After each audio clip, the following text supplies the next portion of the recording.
तो हेलो दोस्तों, हम लोग एग्जाम्पल नंबर 12 की ओर बढ़ चुका है और यहाँ से मैट्रिक्स मल्टीप्लिकेशन स्टार्ट होता है। ठीक है, मैट्रिक्स मल्टीप्लिकेशन का कॉन्सेप्ट स्टार्ट होता है। ठीक है, तो चलिए एग्जाम्पल नंबर 12 की ओर बढ़ते हैं। तो यहाँ पर क्या पूछ रहा है हमें, फाइंड ए बी पूछ रहा है। तो आप लोग नॉर्मली जब मल्टीप्लिकेशन पढ़ते हो, ठीक है, मतलब मैट्रिक्स मल्टीप्लिकेशन सिंपल मल्टीप्लिकेशन की मैं बात करता हूँ, तो वहाँ पर आप लोगों ने देखा होगा कि 2x3 करो या 3x2 करो, दोनों में 6 ही आता है। ठीक है, ये नॉर्मल मल्टीप्लिकेशन हो गया, बट यहाँ मैट्रिक्स मल्टीप्लिकेशन की बात हो रही है। यहाँ पर मैट्रिक्स मल्टीप्लिकेशन में A B equal to B है। ठीक है, ये ज़रूरी नहीं कि हर टाइम पॉसिबल हो। ठीक है, तो सिंपली अगर यहाँ एग्जाम में फाइंड ए बी पूछ रहा है तो आप बी ए निकाल के मत आ जाना कि यार बी ए निकाल लेता हूँ, आंसर तो इक्वल ही आएगा। ठीक है, तो ऐसा नहीं होता है। ठीक है, ए बी आपका यहाँ पर ए बी पूछ रहा है तो आपको ए बी ही निकालना होगा। ठीक है, और अगर ऑप्शन वाला क्वेश्चन है, मतलब अगर के पास एमसीक्यू क्वेश्चन है, तो यहाँ पर ए बी में अगर नॉट डिफाइंड दिया हुआ है तो भी आपको चेक करना होगा। ठीक है, ए बी कब डिफाइंड होगा, तो ए बी भी डिफाइंड होने के कुछ कंडीशंस होते हैं। फॉर एग्जांपल मैट्रिक्स ए हम लोगों ने ले लिया, ये एम क्रॉस एन है, और मैट्रिक्स बी ले लिया पी क्रॉस क्यू। ठीक है, तो ये दोनों ए बी और बी और बी ए कब पॉसिबल होगा, तो ए बी पॉसिबल कब होगा, तो ए बी यानी कि फर्स्ट में क्या आ रहा है हमारा, मैट्रिक्स ए आ रहा है, सेकंड मैट्रिक्स बी आ रहा है, मैट्रिक्स ए का कॉलम और मैट्रिक्स बी का रो। ठीक है, यानी कि फर्स्ट का कॉलम सेकंड का रो ये इक्वल होने चाहिए, मतलब m इक्वल टू पी होगा, तब हमारा ए बी पॉसिबल होगा। ठीक है, ए बी पॉसिबल होगा, और कौन सा मैट्रिक्स बनेगा जो बच गया, इसका रो और इसका कॉलम। ठीक है, तो मतलब m इक्वल टू पी, यानी कि फर्स्ट का कॉलम सेकंड का रो अगर बराबर हुआ तब मल्टीप्लीकेशन आपका पॉसिबल होगा। ठीक है, मैं नंबर लेके बता देता हूँ सिंपली, 2x3 बी 3x3।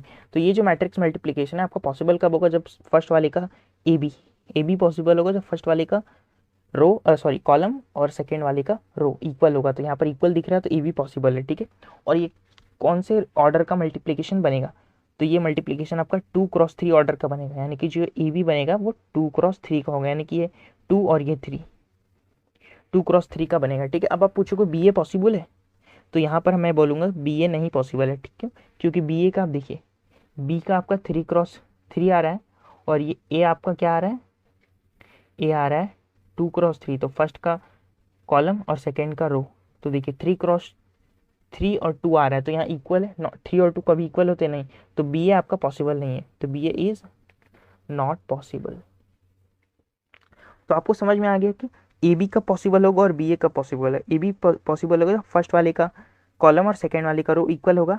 ठीक है, और सिमिलरली उल्टा भी कब पॉसिबल होगा, मतलब मल्टीप्लिकेशन होने का एक ही रूल है कि फर्स्ट वाले का रो सेकेंड वाले का कॉलम इक्वल होना चाहिए, नहीं है इक्वल तो मल्टीप्लिकेशन पॉसिबल नहीं होगा। ठीक है, अब आप पूछोगे कौन सा ऑर्डर का बनेगा, तो बच जाएगा वही ऑर्डर का बनेगा, जैसे एन क्रॉस पी इक्वल है तो बच गया क्या, एम और क्यू, तो एम क्रॉस क्यू ऑर्डर का ये मल्टीप्लिकेशन बनेगा।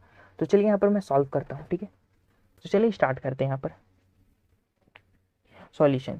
ए बी पॉसिबल कब होगा, तो इसका ऑर्डर क्या दिख रहा है हमें, 2x2 ऑर्डर दिख रहा है, ये 2 रो है और 3 कॉलम है, 1 2 3, यानी कि देखिए यहाँ पर फर्स्ट का रो सॉरी कॉलम, सेकेंड का रो दोनों इक्वल है, तो मतलब ये ए बी पॉसिबल है यहाँ पर। ठीक है, अब हमें पूछना चाहते हैं कि कौन से ऑर्डर का ये बनेगा। ठीक है, तो देखिए इसका 2 और 3 बच रहा है, तो 2x3 ऑर्डर का ये ए बी बनेगा, तो ए बी का ऑर्डर क्या होगा हमारे पास, 2x3 होगा। ठीक है, एग्जाम में आपसे अगर ऑर्डर पूछा है कि कौन से ऑर्डर का, कभी कभी आपसे एग्जाम में पूछ लेता है कौन से ऑर्डर का ये मल्टीप्लिकेशन होगा। ठीक है, तो वहाँ पर आप उतना मल्टीप्लाई करके तो नहीं निकालोगे कौन सा ऑर्डर का बन रहा है। ठीक है, डायरेक्ट निकाल सकते हैं। चलिए, तो अब ए बी हम निकालते हैं। ठीक है, अब हमें पता चल गया कि ए बी पॉसिबल है। ठीक है, ए बी पॉसिबल तो है, लेकिन अब मल्टीप्लाई कैसे करेंगे, देखिए इस क्वेश्चन थोड़ा लंबा हो रहा है, बट एक बार आप समझ जाओगे तो आगे आपको दिक्कत नहीं होगी। ठीक है, ये आपका डिटर्मिनेंट भी सेम प्रोसेस से ही मल्टीप्लाई होता है। ठीक है, ए बी दोनों को मल्टीप्लाई करूँगा तो कैसे करेंगे, तो चलिए ए बी हमको निकालना है। तो हमने ए ले लिया, क्या हो गया 6 9 2 3, और ये 2 6 0 7 9 8 हो गया। ठीक है, या तो आप इसके कॉलम और इसके रो को भी ले सकते हो, लेकिन मैं प्रेफर करूंगा कि फर्स्ट वाले का हमेशा रो लीजिए और सेकंड वाले का हमेशा कॉलम लीजिए, आपको सॉल्व करने में बहुत ही ईजी होगी। ठीक है, आप डिटर्मिनेंट में भी आप ऐसे ही कर सकते हो कि फर्स्ट वाले का रो और सेकंड वाले का कॉलम ले सकते हो। ठीक है, ये बहुत ही ईजी और कन्वीनियंट लगता है। ठीक है, चलिए अब सॉल्व करते हैं। तो हम लोगों ने क्या करो, फर्स्ट वाले का सबसे पहले लिया रो और सेकेंड वाले का सबसे पहला कॉलम लिया, तो क्या हो जाएगा, सबको कॉरस्पॉन्डिंग मल्टीप्लाई करना है।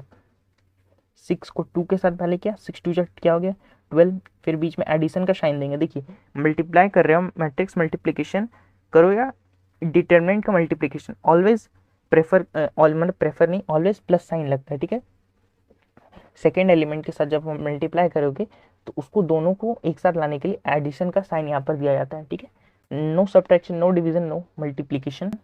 तो हमेशा याद रखिएगा कि यहाँ पर प्लस का साइन लगे। तो सबसे पहले इसको इसके साथ मल्टीप्लाई किया हम लोगों ने,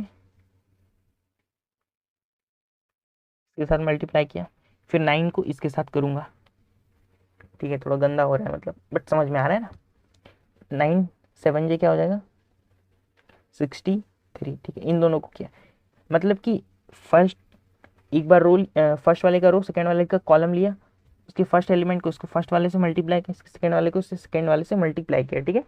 मतलब आपको इसी तरह मल्टीप्लाई करना है, मतलब क्या बोलूँ यार, समझ में तो आ रहा है ना, मतलब कुछ ऐसा, मतलब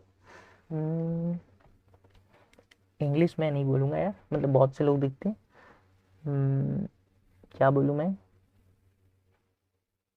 मतलब ये याद रखिए कि फर्स्ट वाले रो का फर्स्ट एलिमेंट और सेकेंड वाले कॉलम का फर्स्ट एलिमेंट दोनों को मल्टीप्लाई करो, 1 1 2 2, समझ रहे हो, ठीक है।